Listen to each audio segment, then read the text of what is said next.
For example, if you just say to yourself, the Quran, whatever it says, applies universally, the way it applied on the Prophet ﷺ is the same way it applies on us. Or the way Allah was talking to the Sahaba is the way that He expects it to be applied on our situation. The problem with that is, you and I both know that the kinds of sacrifices that the companions of the Prophet ﷺ made are greater than any sacrifice you and I are ever going to make. They are called as-sabiqun for a reason, right? And the converse of that also has to be taken into consideration. What does that mean? That means there were people alive in the time of the Prophet ﷺ. You and I are listening to the Quran. They were hearing the Quran from the Prophet's own voice. They were in front of him, and they still disbelieved in him.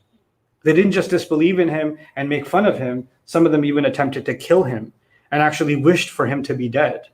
There were others who believed in him while having met him, spent time with him, praying behind him, that were actually conspiring against him, right? So I'm talking about the kuffar of Makkah, I'm talking about the munafiqun, the hypocrites of Medina, the disbelievers and the mushrikun of Makkah and their arrogant leadership. They were so arrogant, some of them, that the Quran would compare them to Fir'aun, or to Qarun, or to other archetypes in history.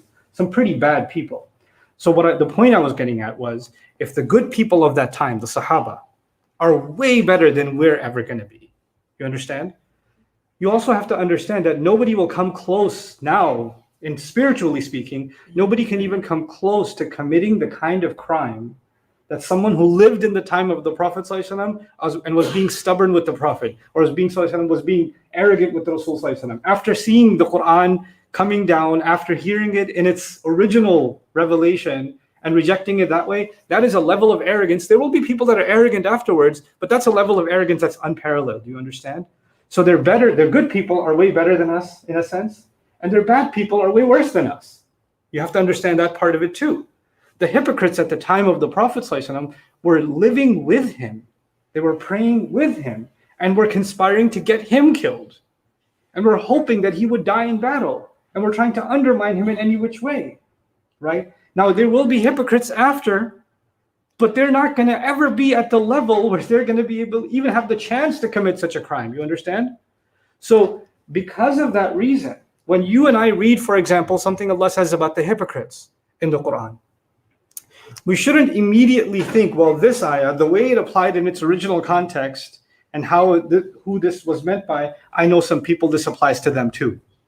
And you jump.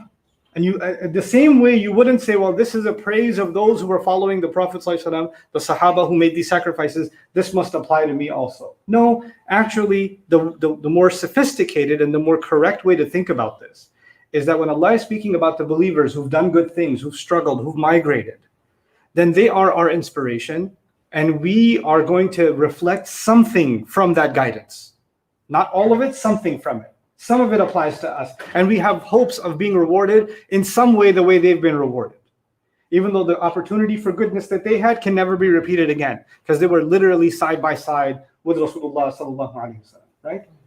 The same way people that have done bad, people that have messed up, and the way Allah is speaking about them, like Allah is very angry with the Quraysh, and He's promising their nation to be destroyed if they don't change their ways. Allah is promising them hellfire. All this serious stuff is being talked about in the Quran.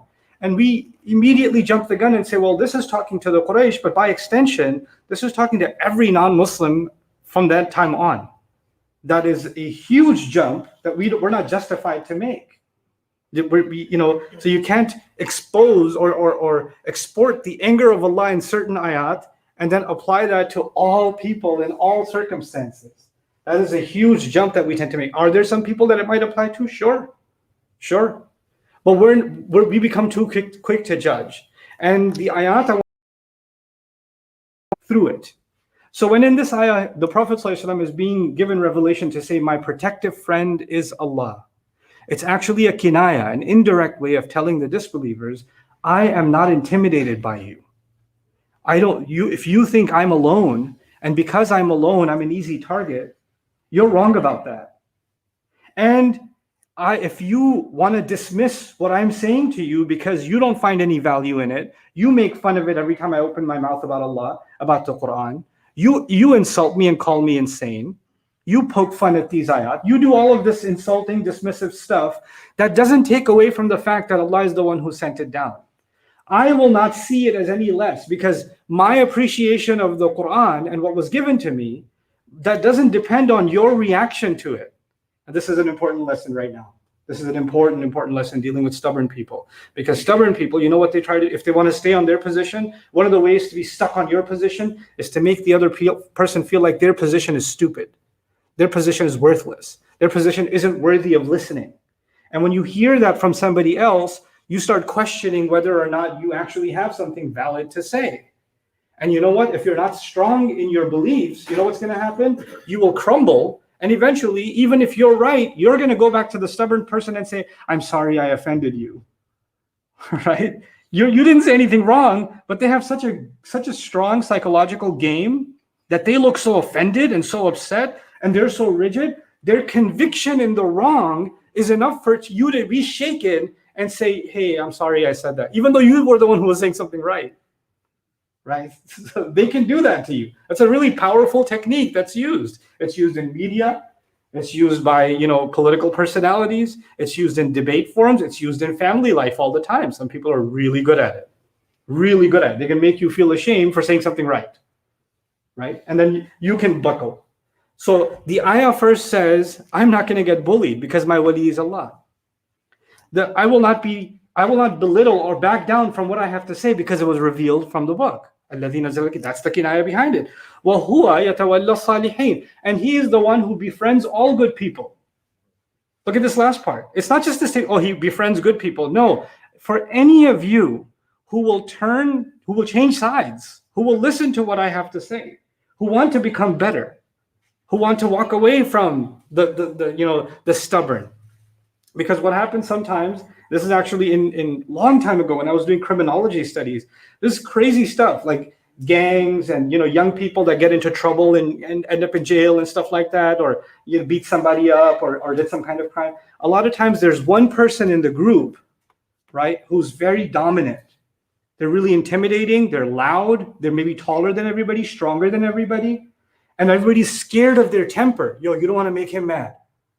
So when that guy does something wrong, even if the other 5-6 guys with him did not want to do it, they only did it because the ringleader is so intimidating that it's too scary to walk away from him because you don't want to get on his bad side. So they'll engage in criminal behavior, not because they're as violent or as evil as the guy leading them, but they turn into sheep behind him. And they don't question it, because if they question it, they figure the other 5 are going to beat me up, or he's going to turn his rage towards me. So I better just go along with this.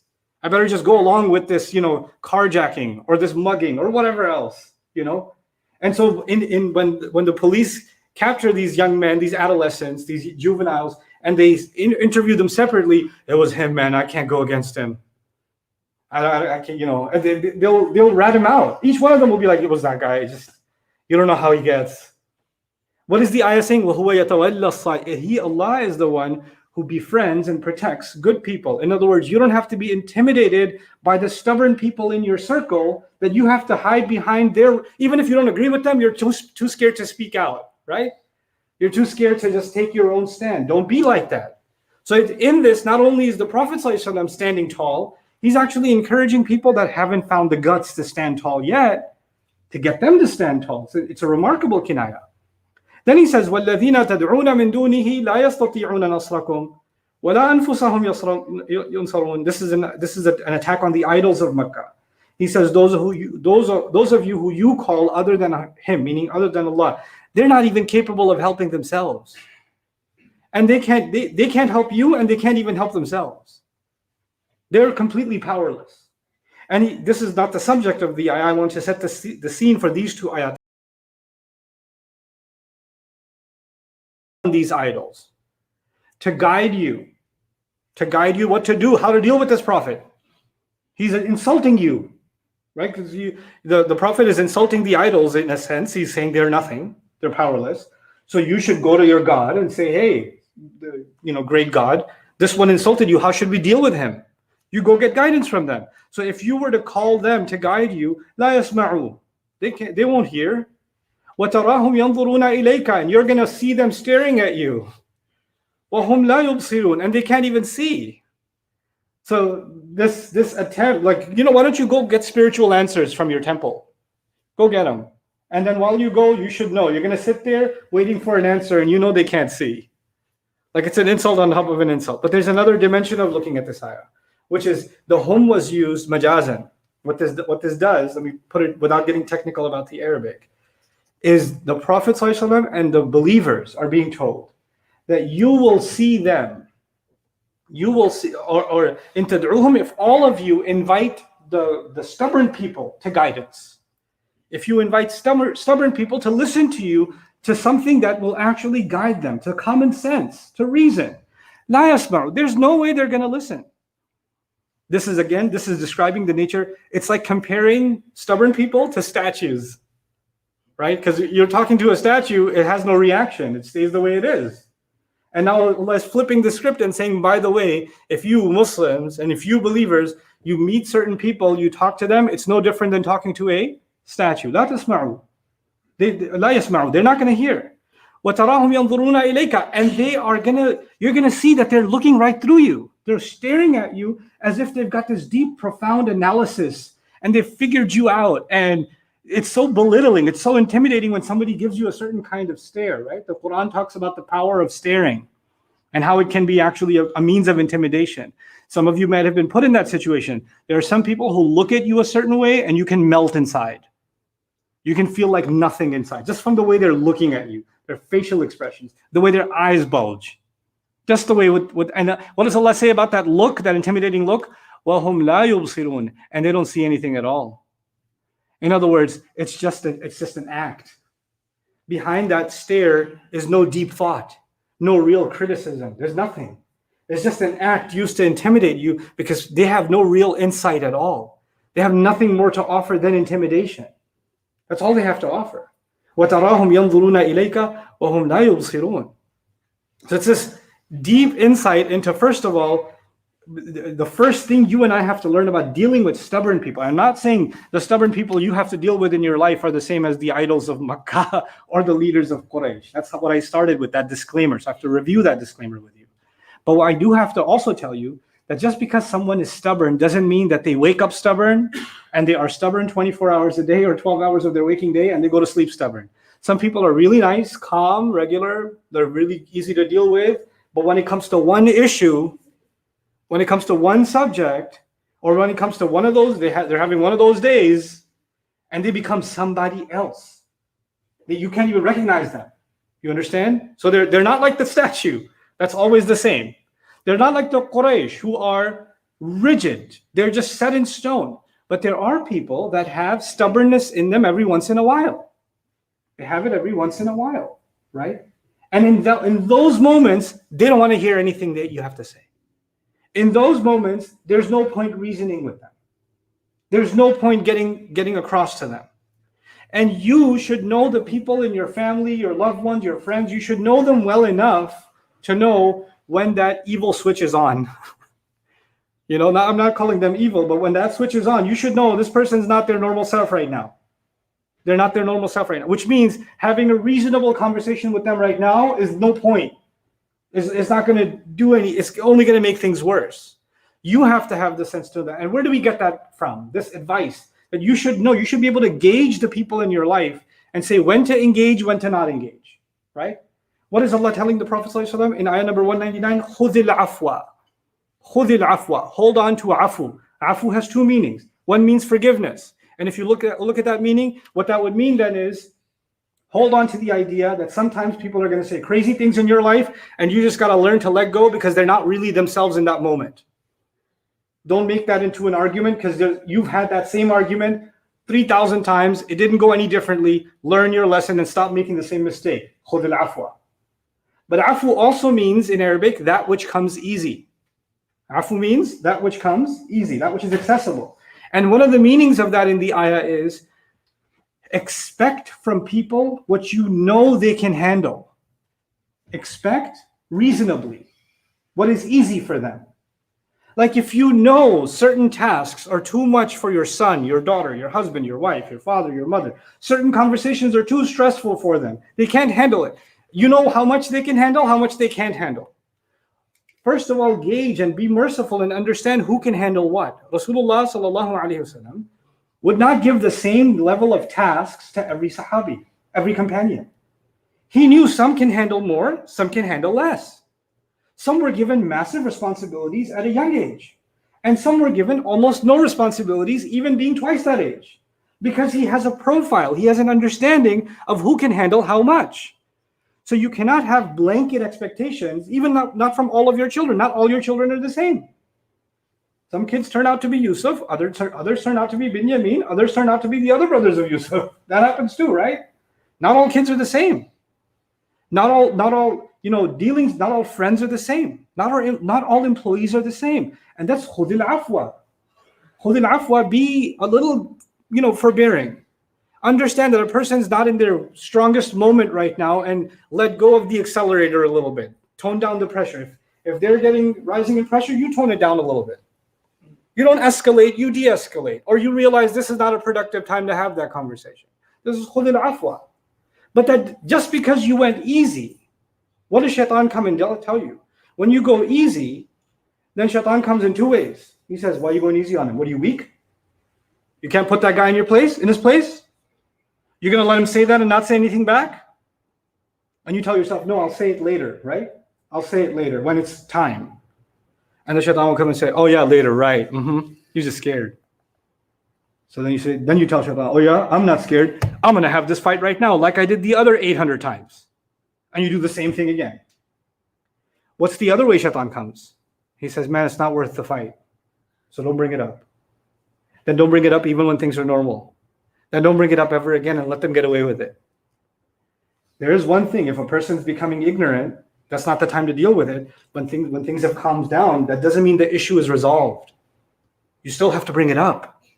And where do we get that from? The next phrase in the ayah, وَأْمُرْ بِالْعُرْفِ, and stand by and command and enjoin what is decent. Just because you're being lenient at times doesn't mean you let go of your values or you're never going to bring it up anymore.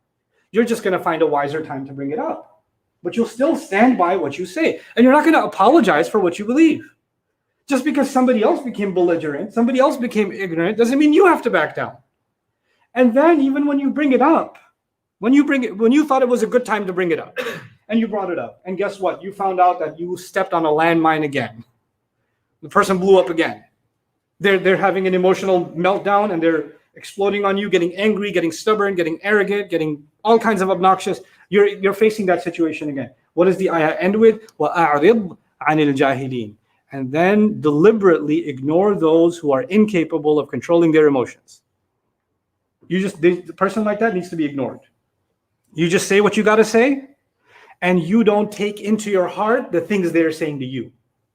Like you learn to just deflect what they're saying. And the case for that in the Quran is Musa alayhi salam, right? Because he's talking to Fir'aun.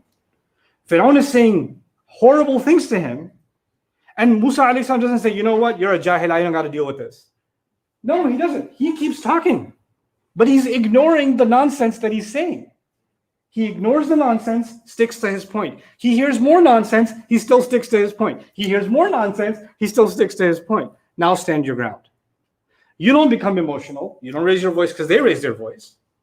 But you do ignore the jahil, which actually means not only do you ignore this person's behavior, you ignore this person every time they act in this way. You should spot it and say, this is not the time for me to get roped up in that. Don't allow yourself to get roped in that. So it's in these few words, خُذِ الْعَفْوَ وَأْمُرْ بِالْعُرْفِ وَأَعْرِضْ عَنِ الْجَاهِلِينَ is actually this huge teaching of our deen that comes in ayah number 199 of Surah Al-A'raf. May Allah Azza wa Jal give us the strength, the spiritual strength, the emotional fortitude, the wisdom to be able to live by this ayah in our daily lives. Barakallahu li wa lakum fil Qur'an al-Hakim.